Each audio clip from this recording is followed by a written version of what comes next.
Hey, what's going on, guys? Welcome back to the Jeremy Scott Fitness Podcast and Radio Show, coming to you on this Tuesday evening here, post Memorial Day. Hopefully, you guys had an amazing time with friends and family, barbecuing, doing all the things that you guys are choosing to do with your free time. Hopefully, you're eating real food and being active and having some fun, obviously, along the way.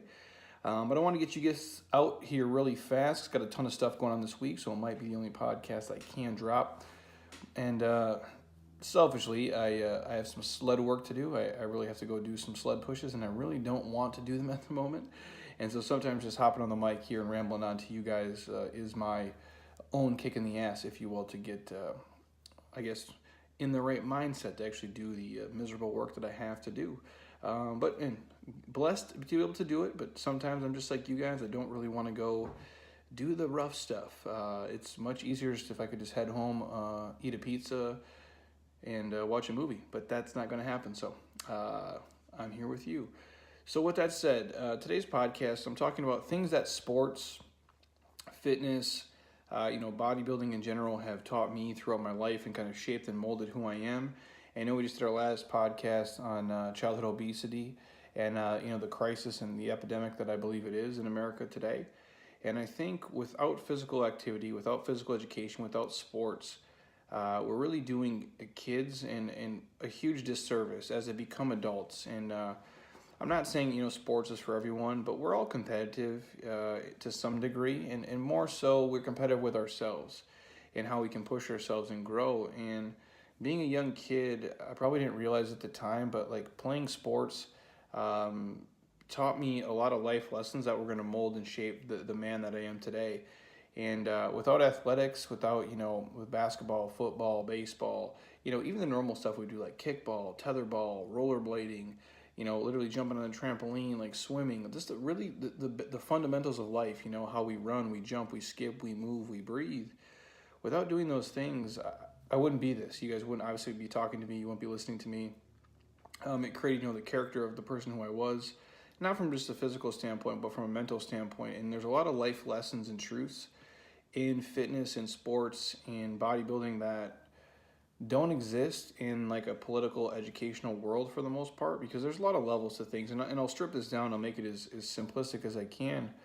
But I really do think it's important if you're a parent out there and whether your kid, doesn't like maybe what you like, getting them involved in some sort of physical activity, I do believe is crucial for their development. And I don't just mean the physical body. That's obviously a huge piece of it, and learning about yourself, about what your body can do, but just for self-confidence, self-esteem, and then learning life lessons that really are translatable to everything else in the real world. And again, like I said, there's a lot of truths in sports and in fitness and in building up the physical body that they can be learned in other places, but I think that's probably the best place for them to be learned. At least it was for me. And so I guess the things, as I dive into this, the things that sports and fitness and bodybuilding have taught me and embedded into me from a very, very young age, the amount of dedication that it takes to be good at something, to become past the novice level, to become intermediate, to become good, to become great, to become excellent, to reach the level of mastery, which I think very few people do in anything. If you want to talk basketball, because that's one of my passions growing up as a kid. I think if you're talking mastery of basketball, Michael Jordan would be my best example of someone who's reached the pinnacle, reached a level of mastery. If you're talking baseball, I grew up. Ken Griffey Jr. Was the man, like reaching a level. I mean, when you watch him swing a baseball bat, the level of mastery, the amount of it, again, genetics are real. Having a dad who was in the major leagues is real, but watching him swing and how effortless he was, and just running, and it's a beautiful thing to see and to watch. And to me, the amount of sacrifice, effort, and dedication it takes to reach that level is mind-blowing. And again, so for me, to dedicate myself, not just for basketball, for baseball, for football, but to my team as well. And if you ever want to succeed at anything in life, you can't really half-ass it.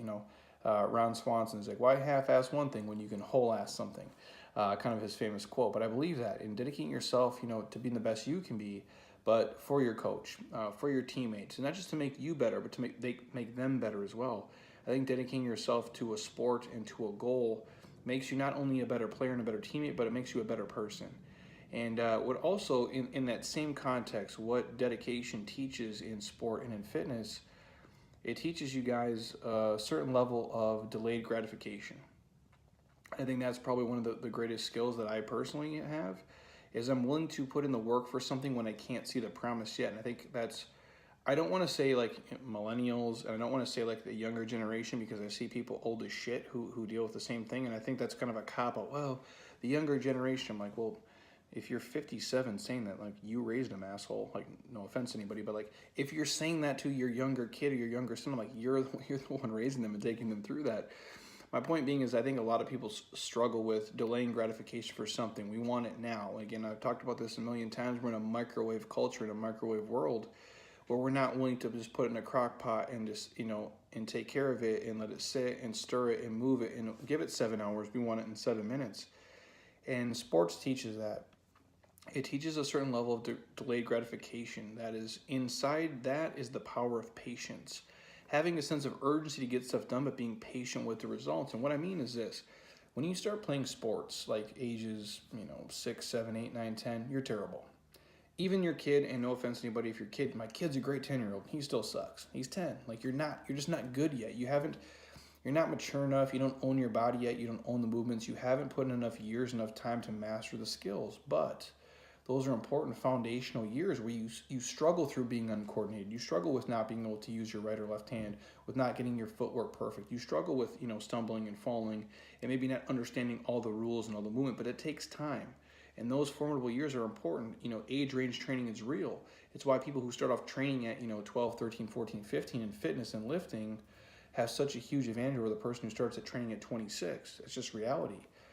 The point of me sharing that is, we have to be willing to do the work up front, even though we're not amazing, just yet, but knowing that we're building a foundation that we can live on for the next 5, 10, 15, 25, 30, and 40 years. And sports taught me that.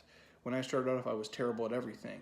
And now I had some natural athletic ability. I could always jump rather high, for most kids in my age, and I was fast in terms of like a first step and first of like a sprint. I'm not an endurance person, but that was always, I could jump high and I could run fast for short distances.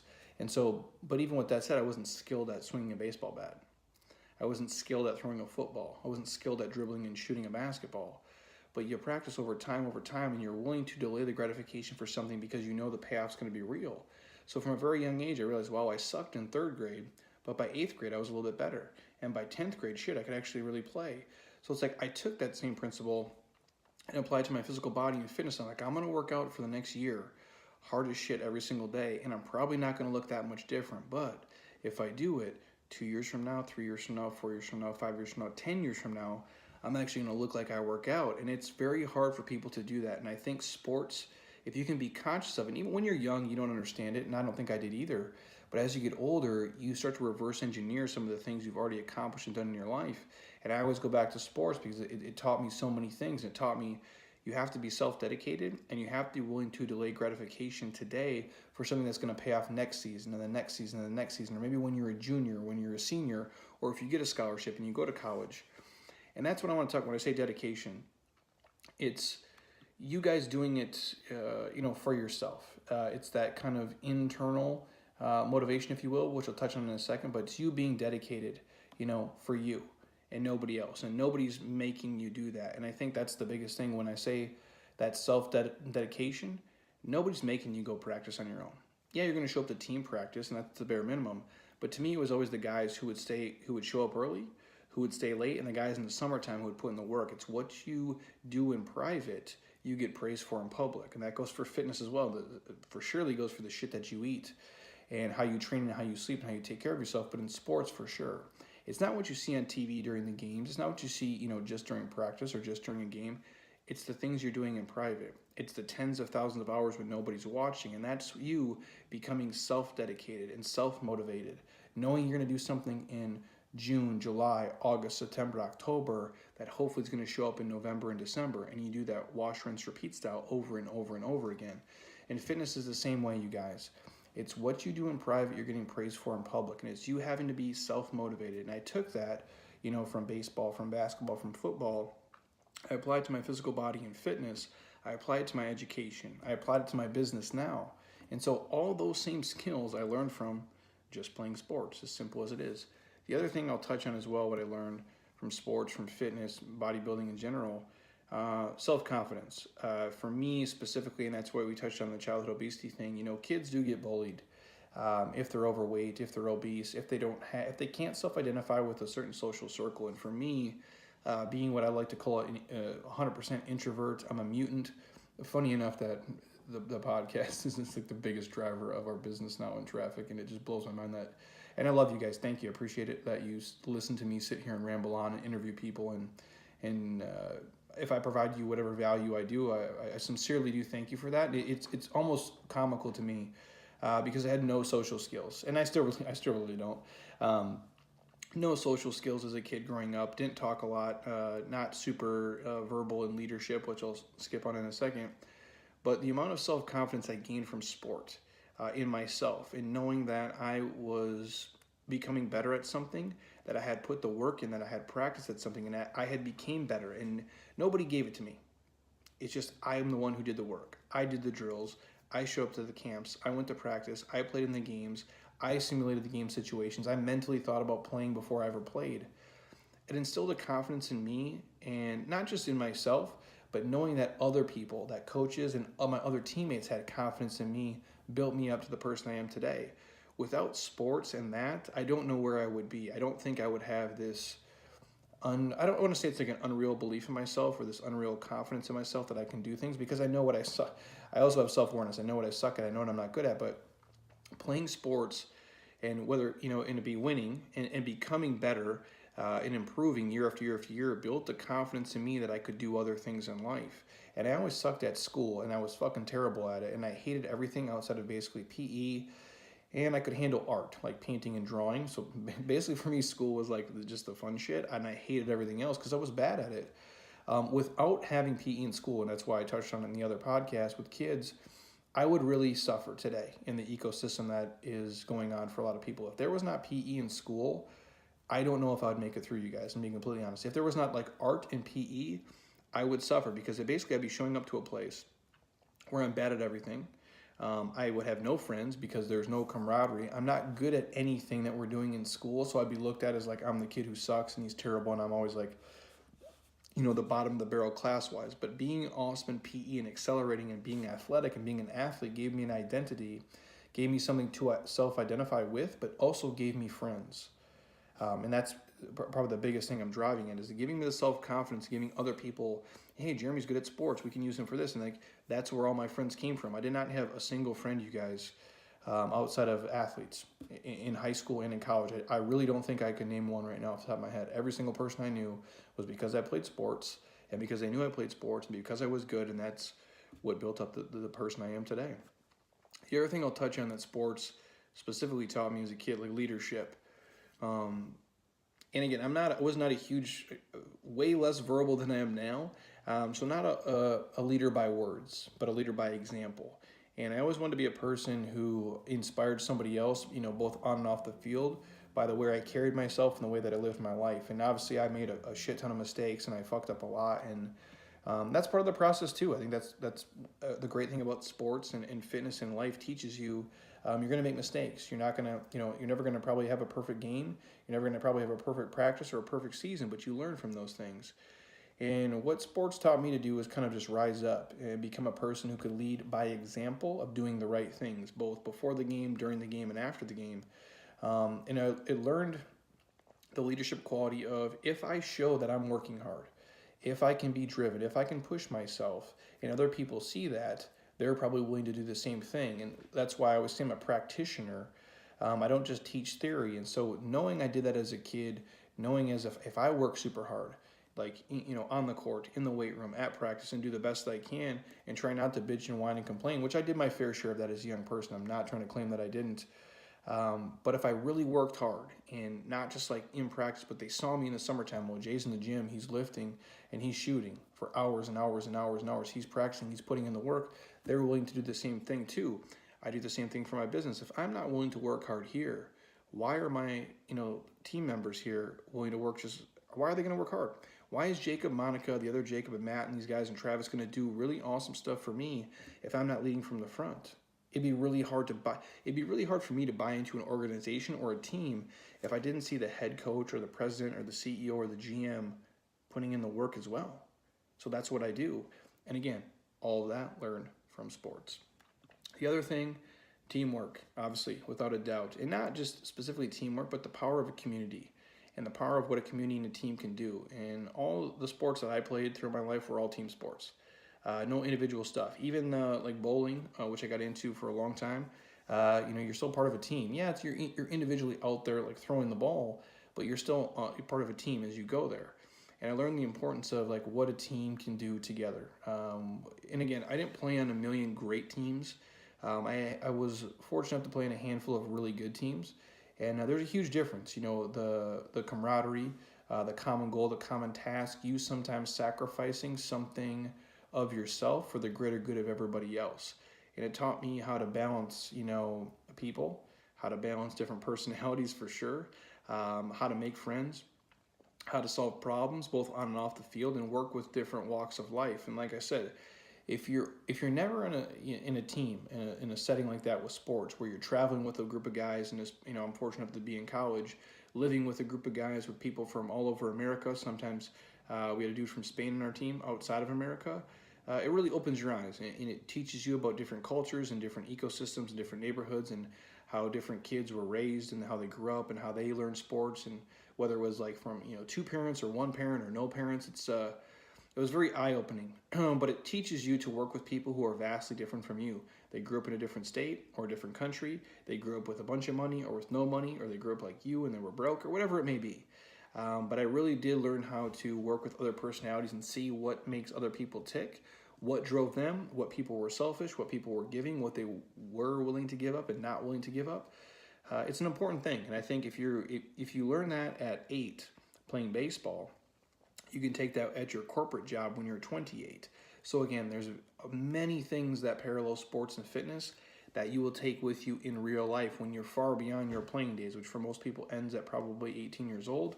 If you're super lucky, in a very small percentage, you're going to play till you're probably 22, 23. And if you're in the freak category, God willing, you could play till like Monaco works for me. Her husband played professional basketball. I think he just probably hung it up last year, the year before, and he's like 36, 37 years old. And that's a freak anomaly. But he's 37. He still has another 1 or 2 lifetimes left to live and work with people. But the things that he learned from sports and like I learned from sports is going to transfer over and carry over. And I think a lot of times kids can learn that, and that's where you build that really important foundation. And it teaches you to do things that a lot of other people who maybe didn't play sports and didn't immerse themselves in it don't have yet. The other thing with sports and with fitness and bodybuilding in general, the amount of self-control you learn. And this comes down, it ties in with the delayed gratification. But when you are really trying to excel at sports and you're trying to be better than just good, you're trying to be great or phenomenal or reach the level of mastery, it's scary how much self-control you can have over yourself compared to normal people in society and their activities. And after being, myself, a person who grew up, drinking booze and doing drugs and eating shit, to change gears and to teach yourself how to eat properly, how to limit or completely cut out alcohol and stop doing drugs and being addicted to things that are dragging your life down, and how you can balance, now my social life with my work life and my fitness life. I learned that I can absolutely, be a balance, and balance is different for all of us. My balance to you guys probably seems crazy, and for some of you, like, man, your life is nuts. But it works for me. And I love my process, and I love what I do, and I love the craft of it. So I can absolutely have a balance, with self-control in the things that I want to do. And again, I will always struggle with, being an all or nothing person, having an addictive personality. I understand that, but you learn a level of self-control when you play sports and when you're in fitness or you're into something like bodybuilding and changing your physique and how you look and how you move and how you feel. There's a level of self-control that's learned there that I don't think a lot of people can be taught otherwise. Either you kind of have it or you don't. But when you're forced to do it, when you're forced to say, I can't eat that today, I have to delay the gratification for something else, that's a level of self-control that you have that very few people do, because most people crack every single day. And I've said this before on probably 20 other podcasts, very few adults will go 3 days in their adult life and eat just proteins, green vegetables, and healthy fats, and not drink booze, and not eat any processed shit out of a bag or a box.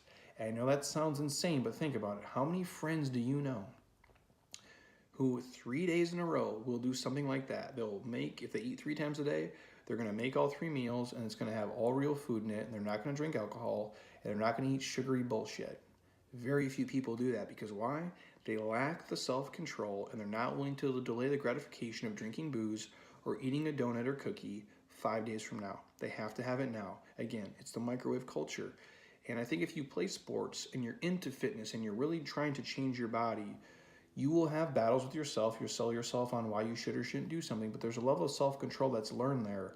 And I learned it early on playing sports, and I think that's why I've carried it with me through today. And I've taken that skill that I learned at 12, that I wasn't great at 12 with it, but give it 20 years, give it 10 years, give it 5 years. You're going to refine the skill, and over again, you're going to have a level of self-control over the things that you think, the things that you say, the things that you do when you wake up, when you go to sleep, what you eat, what you drink, that very few people will ever have. And if I didn't play sports, I don't think I would have it to this level today. Honestly, I don't think I would have it at all.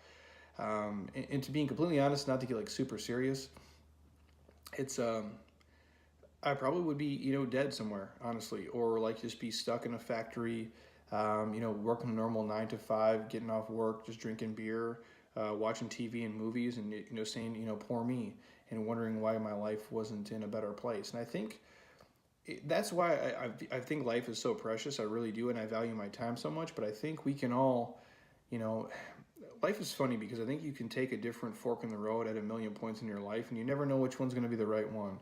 You never know what's going to be the one conversation that saved you. And I think you can maybe get into the wrong car one day and your whole life changes. You can go to the wrong party one time and something goes completely wrong. Like you can show up. There's just so many factors that go. When I think about my life and I look back and like 97 different instances, like if I got in that car versus that car, if I stayed at that party versus leaving that party, it could be completely different. But the one thing that saved me was sports, you guys. Knowing that the fear of, if I got caught in this place with these people, if I got caught doing this here, even if I wanted to do it because I was young and dumb and stupid, and you think you're invincible, and until you get touched, you really don't understand, how much you have to lose. And I think we're all young and stupid, and we don't really realize how long our life is and how much we do have to lose and how many people we have to disappoint if we fuck up and do something different. The point of me sharing that is, if I didn't play sports, I wouldn't have had that fear of I couldn't play basketball anymore. I won't be able to play baseball anymore. If I do this, I'm going to get caught and be suspended for 2 weeks or kicked off the team or kicked out of school. And that saved me. And that, I guess, played into my level of self-control. And I think it's the same thing now. Because temptation is in the world for everything, for all of us. We all have different wants and needs and things. And anytime I think of something, I'm like, I've dedicated the last, better part of 15 years of my life to doing this and building up myself to be this person, to help people, to speak to them, to talk to them, to work with them. And I have too much to lose to throw it away over some stupid shit. And that just comes down to you having enough self-dedication, enough self-control to see things through. And again, delaying gratification for a bigger picture and a bigger purpose, and sacrificing for the team. And that's how I think of it. I think of this as our community as a team, and not just the people who work with me, but our clients, our athletes, and all of you guys out there who are literally, hundreds of thousands of you who listen, and I appreciate that. So sports is where it came from. Next one, I touched on this briefly, the internal motivation, and that's what sports teaches you. Use it in sports, use it in fitness, use it in business, use it in your personal life. Any personal development stuff. Again, nobody makes me read 100 books a year. Nobody makes me pop on right now at 7:40 p.m. on a Tuesday when I've been up since 3:50 in the morning to do a podcast. I'm choosing to do this. No one's going to force me to go push a sled after this, for the next, I'm probably going to do a sled push for 15 straight minutes. And I'm going to go loaded, unloaded. That's what I'm going to get into. Nobody's making me do that. Nobody's making me, when I go home, stop at the grocery store to grab eggs and chicken sausage and cauliflower rice and make it. I'm choosing to do that of my own free will. I'm internally motivated to do that. Now, I have external motivators for sure that might drive me because I can see the bigger picture if I eat that way and I go train here and I drop this podcast, but nobody's doing it. So I would imagine most people who are entrepreneurial type people probably played sports at some point in their life, or they had some type of skill set that was instilled in them, because there's no rules to this. And just like when you're a kid and you're playing sports and you're in between seasons and it's the off season, nobody's making you go practice. That's coming from somewhere. Nobody's making me show up to work here. Nobody's making the work schedule. This is all self-motivated. It's all internally motivated and self-directed stuff. And I have to believe it was ingrained in me from a young age of just playing sports and wanting to be better and wanting to improve and understanding if I practiced at something and I refined the skills, and I listened and I watched and I became friends with people who were better than me and competed with them, I in turn would get better. That's all self-driven stuff learned from sports. One of the other big ones, inspiration. Inspiration is a real thing, and I think sometimes for most people it's fleeting. And I think inspiration is kind of like motivation. It's kind of like a shower and like flossing your teeth. You got to do it every day for it to be effective. I guess you could go every other day, but again, eventually your teeth would rot. You'd smell like a dumpster. So I believe every day is kind of the scenario. And I found, for me, just trying to become remotivated and re-inspired every single day. And I'm just like you. There's days where we don't want to do stuff. Even 25 minutes ago, I feel like I didn't want to push the sled. Now I'm like, I'm kind of jacked to do it. A, because I made a public, declaration here to you guys, but it's obviously because I know what the payoff's going to be. But I always found my biggest inspiration from the simplest stuff, from people I idolized, especially in sports. Like, I was a Michael Jordan fan in my whole life. Like, he's the GOAT. I love watching Shaq. I love watching Barkley, David Robinson, Larry Bird, Magic, like all the greats. Pretend when I'm a kid growing up, they're having like the home run race when I'm younger. So like Mark McGwire and Sammy Sosa, regardless of drugs or not, it was entertaining to watch. And you pretended you were them when you were playing baseball and playing sports, or when we would play like street football. If you're on defense, you pretend you're Deion Sanders, because like Deion was the man. He was like human highlight reel, like running kicks back, interceptions, everything. I grew up in Minnesota, so like we would be in the street, and my best friend Connor would be the quarterback, and I'd be Randy Moss. He'd be Culpepper, he'd be Randall Cunningham, or whoever it was, and I'd be Moss. And you'd pretend to be those people because you idolized them because they were doing these amazing physical things that most people couldn't do, and they were super successful at it. And that stuff drove me, and I carry over to this day. Not that I look at people in the same way, because I don't, but I get inspired and motivated by people doing good, people I see being successful. And when I mean being successful, people who are happy and people who are helping other people. I get motivated by sometimes just a song, sometimes by comments from you guys on iTunes, or like from the amount of Instagram DM messages I get from you guys is unreal. So thank you for that. I appreciate it. I try to reply to every single one if I can. If I miss you, I apologize, but they do motivate me and inspire me to keep doing the things that we're doing. And the messages we get from here from our people, the thank yous, it is real. And sometimes it's as simple as listening to a song to get motivated, watching a YouTube video to get inspired, to get motivated, watching Rocky IV as he beats the shit out of Drago. Whatever your thing is, then just find that. But I realized, it was a cool thing. And being inspired by other people lit a fire inside of me, and like said, well, hey, if they're being that to me, maybe someday I can be that for somebody else. And not that I go out there and I don't need the accolades, I don't need the messages, I don't need the shine, I don't want to be famous. It's actually the exact opposite. My natural personality, you guys, would be much more of me, just like the guy that nobody knows but is worth 20 million bucks. I would much rather be that guy than be the person that I am today. But I understand that I guess my gift and my craft and my calling is not that, and that would be selfish of me to do that.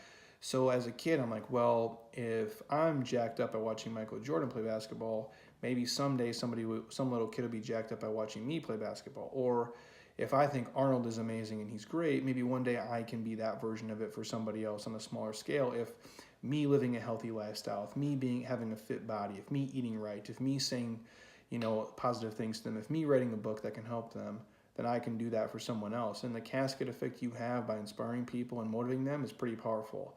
And I feel very blessed and fortunate enough to live in a world with the internet and us to be able to have podcasts and do all this amazing cool shit to hopefully inspire and motivate, or at least drive you guys to keep going, or at least give you something to listen to when you're in your car or on your treadmill or walking your dog, for that matter. So probably the last couple ones that I learned, that failure is real. Losing and loss is real, and it's a part of life. And you can let it bury you, or you can let it plant you, which I've talked about before. And you can use it as like a learning tool to grow from, or you can let it just crush you and you can die from it. But I think for most people, that's why I'm not a huge fan of like the culture now that we do with like every kid wins and every kid gets a trophy and we don't keep score. I just think it's complete horseshit. And I'm not trying to give kids complexes by losing and getting them beat down, but that's real life. Like, the real world's not fair, and everything isn't even. Like, we're not all created exactly equal at everything across the board. Now, if you want to say like all humans are created equal, I'm cool with that. But like genetically, like LeBron and I are not created equal. I don't know, like if you want to feed yourself that horse shit, you can believe it. But like Tom Brady and me at playing quarterback in the NFL are not created equal. We just aren't. Like there's just real things. Like my wife is way better at me at like 97 things, and I'm way better at her at 96 other things. It's just the reality of it. And you learn that in sports. You know that from playing on. Like I remember like being, God, we're at like the national tournament for like AAU basketball, and I had to been like, what were we, 14 under, and I'm like 13, and I'm probably like 5 foot, 10, like 140 pounds. And I remember like kids were dunking, and that was like the moment where you're like, oh shit, we are not the same. This kid is 6'6" and he's cramming it down. I am not that. And you learn about losing, and you learn about failing, and you learn about, talent is real. You learn about genetics are real. You learn about some people have certain gifts you don't have, and that's real. And sometimes the answer is they're just better.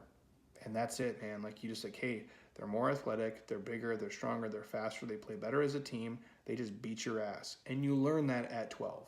You learn that at 13, you learn that at 14, that, you're not always going to win. You're not always going to be the best. Sometimes you're going to actually be the worst. And that's a real thing. And I think if we don't teach that early on, it's really hard to swallow when you're 18, 19, 22, 25, 36, and you're still struggling with it because you never learned it at 7. You never played baseball at 10 when some kid's throwing 70 miles an hour and you're like, holy shit, what is this? I'm used to the other kids, hamming it in at 40 and I'm great. But when you get against some studs, man, you start to learn, like, and that's business. That's education, that's school. You guys, if I didn't learn that in sports at like 10, I would have got to high school and been like, how are all these kids smarter than me and getting better grades than me? I would have been demoralized and crushed by it. But I'm like, I just understood. I'm like, this is just like playing sports. Like some of these kids are super, super smart. They're going to go to Duke. I'm not a Duke type of guy. So it's like you learn that in sports and in fitness and in competing in bodybuilding, the same thing. The only difference there is like you're training the physical body. You're making it look the best that it can for you, for your genetics, for your, insertion and origin points, for your muscle bellies, for your symmetry, for your size, for your conditioning. And you just do the best that you possibly can. And that's all we can ask of anything in sports, in business, in school, in life, in bodybuilding, in competing. It's all you guys competing against you and doing the best you can do. And you get on stage and you look the best you possibly can. But you know what? Some dude genetically just might be better. He might be able to eat a little bit shittier than you. He might be able to train a little bit less than you. He might be able to get by in a little bit less sleep than you. And he just might be symmetrical. He just might be a little bit thicker and a little bit better conditioned. And that's just life. And you learn those things by competing and playing sports and fitness. And there's truths in that. And if you learn those things early on and you take them with you, I think you're going to have a pretty well-rounded, viewpoint of the world.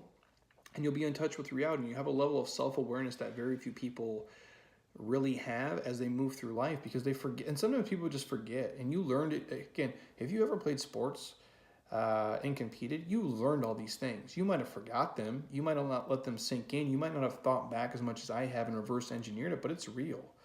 And that's just the reality of it. Like sometimes people are just better, and sometimes people are going to get a different opportunity than you. Their parents might have had more money. They might have had better coaches. They might have put their kid in a better system. They might have been with a better team, and they started off on third base, and you started off at home plate. And that's just the cards you're dealt. It's no different than the person who their family was born in Laguna Beach, and mine was born in nowhere, Minnesota, with no money and no resources, and their family's house is worth $3 million, and my family's house is worth $120K. Like, that's just the reality, man. And like, you have to be able to accept that. And I think if you're never competing and never playing sports, and you're always taught that everybody wins and everybody's the same and everybody's even, we're really doing ourselves, our kids, our people, like a huge disservice in life. And the one thing it taught me is this with sports and fitness in general, for that matter, building up the physical body.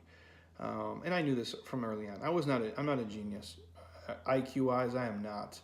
But I knew if I really worked my ass off, if I really worked hard, I could make up huge gaps in the work, and I could, eventually graduate college with honors, even though I was nowhere near as smart as a lot of people. And I think this, in high school, my grades were terrible. I just didn't give a shit. I punted it. I was just trying to play sports and get by. And then in college, I realized sports is almost done. You probably should graduate. And I ended up getting, a higher GPA than I can promise you probably, thousands of other people who were naturally way smarter than me. I just fucking outworked them. I just put in an insane, ridiculous amount of effort to be able to leapfrog them and get past where they were. And it's nothing about competing against them. It's just how far could I push my, I guess, genetic IQ limits, and how smart could I be? And you learn that in sport. Early on, you suck and you're not good, and if you practice and somebody is, even if they're more talented than you and they're more athletic and they're more gifted, if you work ridiculously hard, I mean, like at a breakneck pace that most people would think is insane, you can actually become better than that person. And you can leapfrog them, and you can maximize your potential, and actually probably, I guess, even exceed, what most people think is possible for their life. But it's by you putting in the work. And sports teaches you that. Fitness teaches you that. And the reason I say there's truths in fitness, you guys, that don't exist in a lot of places in the world, is because you can't buy this. You can do all the plastic surgery you want. You can get the best coaches. You can do the best anything, but you have to eat the food. You have to actually do the sets. You actually have to do the reps. You actually have to educate yourself a little bit. You have to probably track the macros. You have to get a decent amount of sleep. You have to be willing to make certain sacrifices that other people won't make. So it doesn't matter what neighborhood you grew up in. It doesn't matter what your parents did or didn't do. It doesn't matter what anybody taught you. It doesn't matter, and obviously I know genetics are real, but again, if somebody has great genetics but they don't put in any effort whatsoever, and you have shit genetics, but you work your face off and you're diligent with what you eat and how you sleep and how you train, and you do it consistently, and that's the key, doing it consistently day in and day out for 3, 5, 7, 9, 12, 15 years, you'll be in amazing shape and you'll live an amazing life. And it doesn't matter how much money you have, because you can't buy that shit. You can't shortcut it. There is no hack to it. It's just you versus you. And that's the thing. That's what successful people do. They're willing to put in the work that most people aren't willing to put in. And the reason that I am this person today is everything I learned in this is from sports and from fitness. And I've applied all those same principles to my personal finances, to my business finances, to my businesses, to my, my marriage with my wife, and to every relationship with every person I have. And it all comes back to just me playing sports.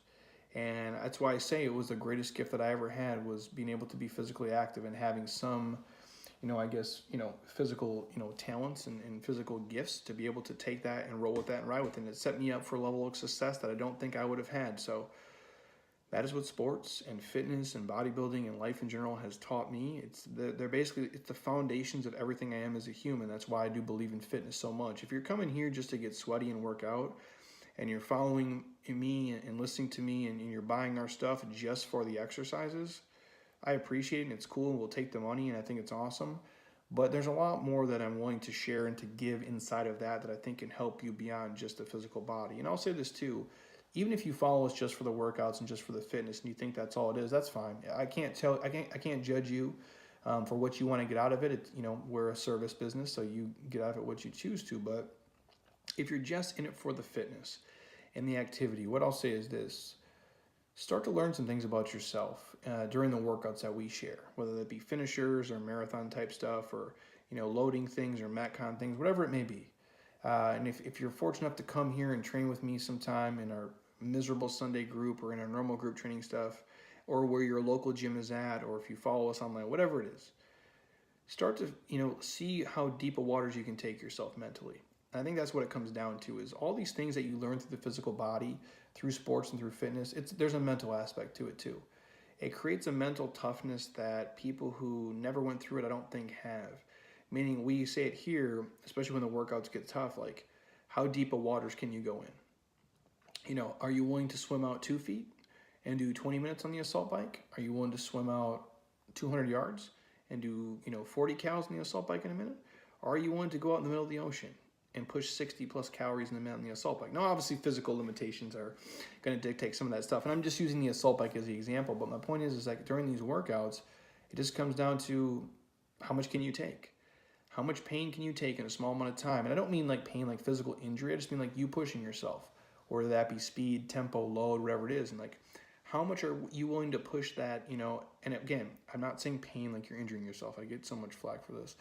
I'm saying pain like, what's your pain threshold? Like, what's your pain tolerance for, like, how high can my heart rate get? How bad can I let my quads burn? How many reps am I willing to squeeze in this minute? Like, am I willing to push it to that next level, to be, laying on the floor for maybe 2 or 3 minutes because I have to recover? Like, how deep of waters am I willing to take myself into? And I would never be able to do something like hike the Grand Canyon rim to rim to rim if I wasn't taking myself to what I call, like, your pain cave, basically is what it is. Like, how deep of waters are we willing to tread out to, when we can't even see shore anymore? and really push our physical body. And that's where great change happens. We can all work out and, give the muscle stimulus, and we can sweat and we can move and we can push ourselves a little bit and we can look a certain way and we can learn some things from that. But it's in those kind of sink or swim moments where we learn a lot of shit about ourselves. And it's the same thing with sports. It's in those crucial moments. Some people are built for crunch time. Some people aren't. Some people are built to really, push the limits and exhaust themselves. Some people are not. But you don't really, how do you even know if you don't take yourself there? Now, I'm not saying the end of my Grand Canyon hike when I'm ragdolling it like a 90-year-old in a fucking stroller up this mountain, about, 2 minutes from falling off the edge because I'm so exhausted and tired. But that taught me something about myself. If I can do this, on one leg, exhausted and tired and run down, I can get through any fucking workout here. I can do lunges for 2 hours for sure. If I can hike the Grand Canyon rim to rim in 10 hours or less, I for surely can do anything that's laid out for me here. So my point is that sports, fitness, they teach a lot of things in life. If I can do that, and be damn near be delirious in completing it, or if I can do, row a 5K, ski a 5K, and do 200 assault bike cals in less than 58 minutes, I can return 56 emails in the next hour. My point is this, you guys, there's a lot of things you can take from the area of sports and fitness and competing and apply to other areas of your life, whether that be your marriage, whether that be your finances or anything else. I think if you're amazing at one thing, you can be really good at a lot of other things. And I don't mean if you don't have a talent for it, obviously no, but what I'm talking about is basic life shit. If you can be a great teammate with your sports team, you can be a great teammate at your job. If you can be a great teammate with your sports team, you can be a great husband. You can be a great wife. You can be a great brother, a great sister, a great family member. You can be a great friend. And those are all those skills I learned in sports. And that's molded me into the person I am today. So the way I treat my friends and family and the people here is how I treat my teammates. It's all the same. And I feel like we're a team. I feel like we're a community. And that's where I learned everything. Now, obviously, your mom and dad teach you some basic shit along the way. And they're ultimately, you're probably your greatest two coaches. So however fucked up you are or aren't, you can thank them for probably some of it. But I do think the friends you have, the coaches you have, the teachers you have, the mentors you have, they do shape you. And I was never really a school person. I was just terrible at it, and I hated it, and it gave me anxiety every step of the way. So I always relied on sports and fitness and competing to be the thing that I could gain confidence from, I could excel at, I could be better at, and the thing that I could, I guess kind of, contribute something of value to other people, so where they would in turn give me praise back. And that's probably why I love it to this day. I love doing team stuff. I love, just being active and having fun, because really I'm the same 12-year-old now. Still just trying to compete, still just trying to have fun, still trying to be part of a team. And basically I just took my 12-year-old life and I turned it into my 35-year-old life here, and it's worked out for me pretty well. And so hopefully you guys enjoyed the podcast. It's literally just all the things that I learned from sports and fitness and life, and there's a lot of truths to it. And you can really challenge yourself, you can test yourself, but it can make you a better person. That's why when we talk about fitness, it's the physical, the mental, the spiritual, and the emotional side of it, because they're all wrapped up into one. You learn a lot about yourself when you push your physical body, mentally what you can take, emotionally how it made you feel. And if you can get a spiritual aspect around it, sky's the limit, dude. It really is. I mean, and I don't just mean in a, when you're, doing a marathon row and you're having a come to Jesus moment because you're like, holy shit, can I just completely get off this fucking rower? But I mean in a deeper sense. So you just learn a lot about yourself and what you're willing to do and what you're willing to go through and what you're willing to give up. And if you guys have done that at all physically in sports, whether it be a hike or a swim or a bike, or as a kid in high school and college, whatever, when you're competing, it's probably very similar to how you live your life today with your friends and family and your coworkers. And if it's not, if you're great at sports, but you suck at your job, if you're great at sports, but you suck in your relationship, reverse engineer right now. Take some of those same things that made you a great athlete, that made you a great teammate, and apply them to the other areas of your life. I'm sure there's one or two hacks that maybe you forgot along the way, or maybe you're not doing, that you could put into play today to live a pretty awesome, badass life. That's all I did. I just took one thing, and I'm not that smart, you guys. So I keep it pretty basic and pretty black and white, but I took the one or two things I did amazing as an athlete, and I applied it to everything else in my entire life. And I've created an ecosystem in life that's made me pretty happy, and hopefully you guys can do the same. So if you guys are on iTunes right now, stop. Don't be a lazy ass. Drop us a 5-star. Leave a comment. I truly do appreciate it. And share this podcast with your friends and family if you think it can help them whatsoever. I truly would appreciate it. It means the world to me if we provide any value to you guys at all. Give it a share. And if you guys are on YouTube, thank you guys for watching. I appreciate you. Know all the podcasts are on YouTube as well as all of our Instagram videos. And again, if you guys aren't, if you're asking like, hey Jeremy, do you have a mobility video? Hey Jeremy, do you have a Q&A video? Type in right now on Google, Jeremy Scott Fitness YouTube, subscribe. There's like 750 videos on there. They're all free for you guys. You can grab them anytime. We share tons of workout stuff. Again, like I said, all of our Instagram stuff's on there. All the podcasts are on there. And we share little bits and pieces of pretty much every program we've ever created here, from finishers to full workouts to body part specific stuff to my top 50 ab exercises, my top 50 back exercises, whatever it is. We throw it on there. It's just a nice free resource for you guys to have when you're in a pinch and maybe you want an idea, or if you're bored at work and you want to pop up your computer and watch me talk to you on screen as well. So anything else you guys want to hear on the podcast, hit me up, let me know. I have a guest podcast tomorrow I'm doing for somebody. I don't even know if I have it here written down, but I am doing a guest podcast. Ryan Gallagher is going to have me on his podcast tomorrow. I don't even have the name. How terrible is that? I think it's like the Mental Edge podcast, something like that. I'll share it with you guys when I'm on there. He's doing an interview with me. And then later this week, I think we have the people from like Hit Burn coming on, I believe Friday. I think it's Kelsey and her husband, which I'll share that with you guys as well. But again, anybody else you guys want to hear on the podcast, hey, do you want to get so-and-so as a guest? If they're definitely in our hood and they fit what I'm trying to do and we vibe, I'm happy to have them on. And then we'll do another Q&A series 2 here later this week, which will ask some requests from you guys and try to answer your questions specifically. So other than that, it is about 8 p.m. right now. Holy shit, it's getting late. I need to go push the sled to put myself through a little bit of misery, see how willing I am to go in the deep waters tonight and where my pain cave is at. And hopefully you guys do the same. Get out, be active, and just keep kind of doing everything you guys need to be doing. But if you need something from me, just please ask, shoot me a DM, email. I'm happy to get on that. And until next time, you guys, eat well, train hard, be nice to people, and please just keep doing shit you love with people you enjoy, because your life is too short not to. I'll talk to you guys soon. Peace.